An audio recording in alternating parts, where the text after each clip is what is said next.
Mesdames et messieurs, comment allez-vous? Oui, cette fin de première partie de saison, elle est pas facile du côté du Barça. On a d'ailleurs hâte que la deuxième partie commence parce qu'on a vite envie de passer à autre chose par rapport à ce match contre l'Atlético Madrid et les matchs qui l'ont un petit peu précédé. Mais bon, en attendant, il va falloir qu'on dresse un petit bilan quand même de cette première partie de saison. Vous inquiétez pas, il va y avoir plein de vidéos sur différents thèmes qui vont sortir pendant cette période un peu de vacances. Mais en attendant, vous m'avez posé des questions, que ce soit sur les objectifs du Barça, sur certaines individualités, sur les problématiques actuelles. Sans plus tarder, on va répondre à ces questions.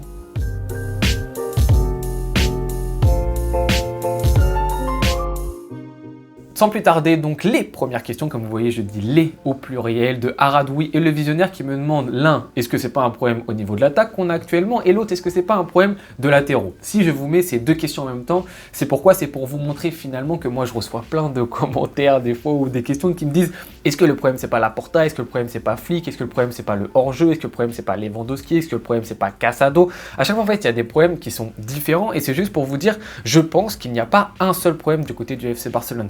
Une saison, c'est long. Dans une saison, il y a des hauts, des bas. Le début de saison du côté du FC Barcelone, il était parfait. Pour plein de raisons diverses et variées, on en a déjà parlé. Mais il arrive au bout d'un moment des obstacles, parce que les adversaires, peut-être, ils arrivent à s'habituer à ton jeu. Peut-être que ce jeu que tu as développé, tu n'es plus en capacité de le développer sur une durée qui est assez longue. Et maintenant, il faut réfléchir à qu'est-ce que tu fais justement pour surmonter ces obstacles. C'est ça qui va être intéressant du côté du FC Barcelone. Donc typiquement, à un moment, on a eu un problème d'intensité, de joueurs qui n'étaient plus trop frais. Donc on a dit, ça serait bien, pour essayer d'avancer sur ce point-là, de créer un petit peu plus de rotation. Puis ensuite, on a eu un petit problème qui était ce problème de conservation. On jouait trop dans la verticalité. On s'est dit, ça serait bien des fois de temporiser plus. On a vu sur Dortmund, Leganés, l'Atlético, qu'on temporisait déjà un peu plus. On s'est amélioré là-dessus. Maintenant, sur les deux derniers matchs, Leganés, Atlético, on a découvert, on a tiré un nouveau problème qui est ce problème de finalisation, d'être clutch devant les buts. Ça, c'est quelque chose de totalement nouveau et on va voir comment on va réussir à y répondre. Mais une saison, c'est long et des problèmes, on doit en avoir plein. Il n'y a pas forcément un problème qui est les latéraux, les attaquants, le piège du hors-jeu. Non, il y a des matchs où peut-être Baldé va être moins bien, peut-être Baldé va être esselé sur son côté, donc forcément il va avoir de moins bonnes sensations. Peut-être que c'est Koundé qui va être esselé, il va avoir des difficultés. Peut-être que Lewandowski va pas être dans son match, il va être dans le dur. Peut-être que Rafinha va être un petit peu fatigué. Peut-être que le groupe dans son ensemble va être fatigué. Peut-être que l'adversaire en face de toi va te mettre dans un style de football qui te plaît pas trop. Les problématiques, on va en découvrir des nouvelles dans la saison et l'objectif de Flick, et ce que je trouve qu'il arrive à bien faire depuis ce début de saison, c'est qu'à chaque fois qu'il y en a des nouvelles, il arrive à bien s'adapter pour l'instant. Donc oui, je ne pense pas qu'il y ait une seule difficulté, mais c'est une pluralité dans ce contexte de difficulté qu'on connaît de la part du FC Barcelone.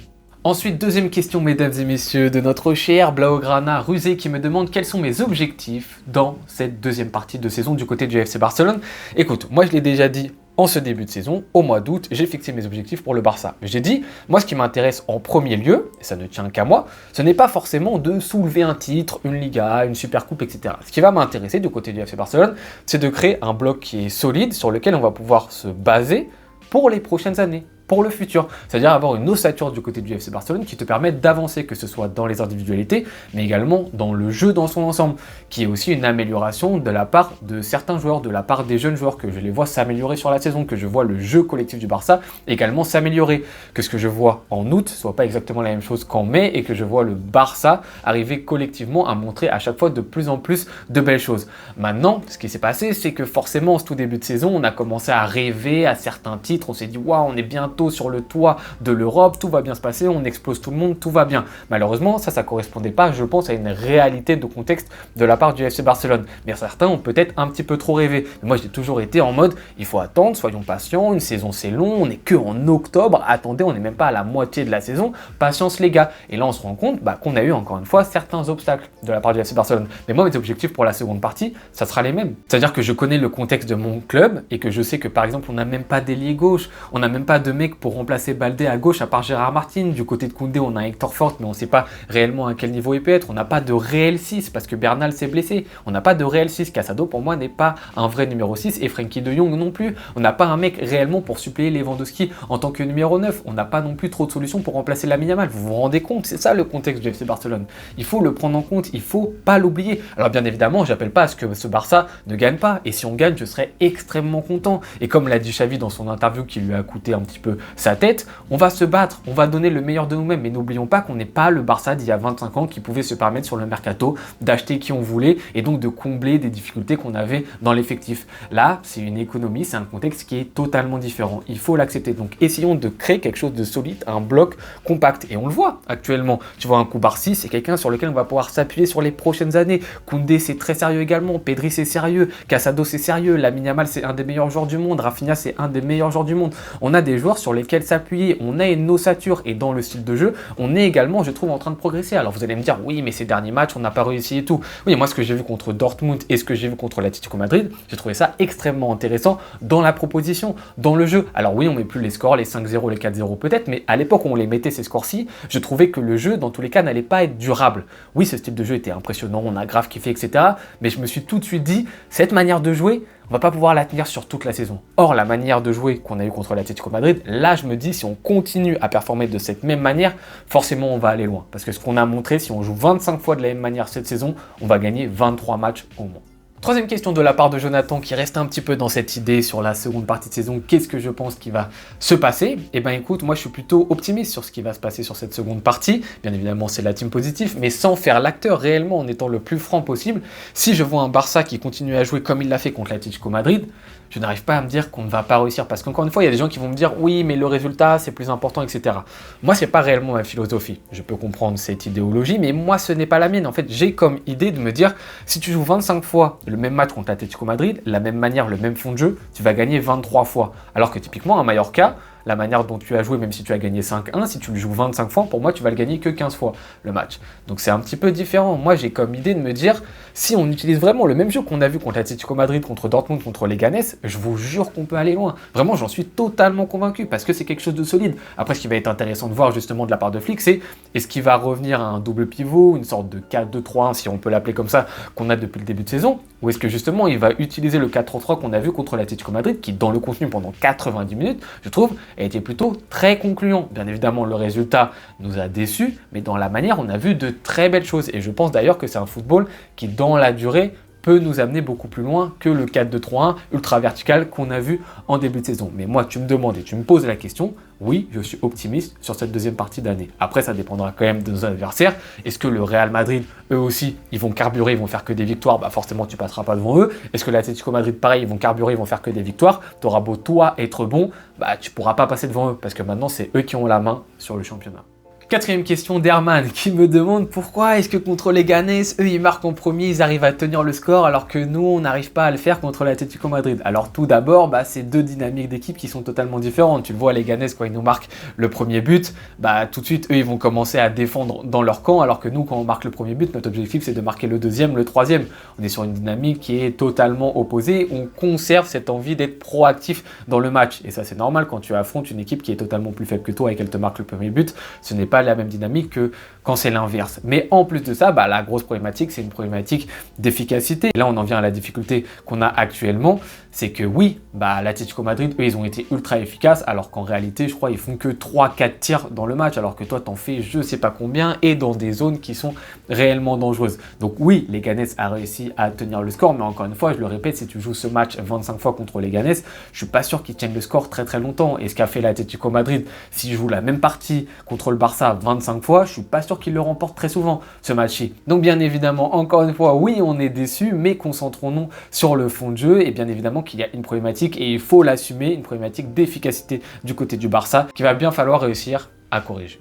Ensuite, on arrive sur deux questions de la même personne, du GOAT madrilène, bien évidemment supporter du Real Madrid, mais qui a souligné et mis en avant deux points assez importants. Du coup, je me dois de mettre en avant justement ces questions. Et tout d'abord, il me pose la question, comment avoir une rotation qui soit efficace? Rotation bien évidemment et gestion, j'arrête pas de vous saouler avec ces mots-ci depuis le début de saison parce que je pense que le Barça aura besoin de ça pour aller loin cette année. On l'a d'ailleurs vu récemment dans les derniers matchs qu'il fallait un petit peu donner du sang frais à cette équipe et que si on mettait tout le temps le même 11, ça allait être un petit peu limité. Maintenant, comment la rendre efficace? Moi, j'arrête pas de le dire depuis le début de l'année, l'objectif c'est pas de faire 6, 7, 8 remplacements par match parce que là justement c'est totalement inefficace et on a un match comme Osasuna où tu mets que des remplaçants et ça va pas trop dans le jeu, t'arrives pas trop à trouver. L'objectif c'est de faire 2-3 remplacements par match. Et typiquement dans des matchs contre toutes les équipes de la deuxième partie de saison, moi à chaque fois si on joue ces matchs à la maison, je ferai minimum 2-3 changements. Alors vous allez me dire oui mais ils n'ont pas forcément le même niveau que les titulaires. titulaires, les remplaçants. Je suis 100% d'accord avec vous. Gérard Martin, le niveau, c'est pas forcément fameux. Ferran Torres, ça oscille entre haut et bas. Pablo Torre est-il capable de faire 90 minutes? Pau Victor, on sait pas trop. Eric Garcia, des fois blessé. Tu as un Araujo, tu sais pas comment il va revenir. Hector Ford, capable de faire 90 minutes,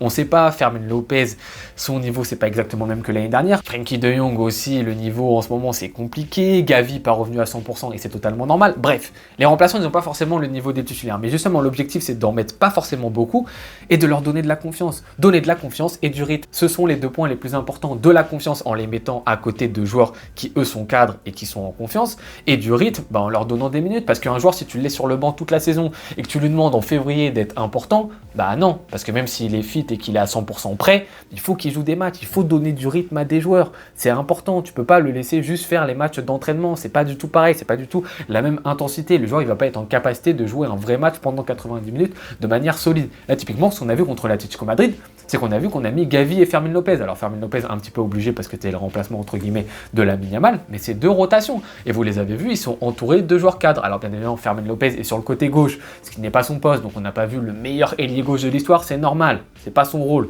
une nouvelle fois. Mais par exemple, un Gavi, on l'a trouvé intéressant parce qu'on l'a mis à côté de Casado, Pedri, de joueurs qui étaient également en confiance. Alors que si tu avais mis un Gavi à côté d'un Frenkie de Jong, à côté d'un Eric Garcia, tu aurais eu un Gavi un petit peu moins en vue. L'objectif, c'est de les entourer, de les encadrer de bonne manière pour qu'ils reprennent de la confiance et du rythme.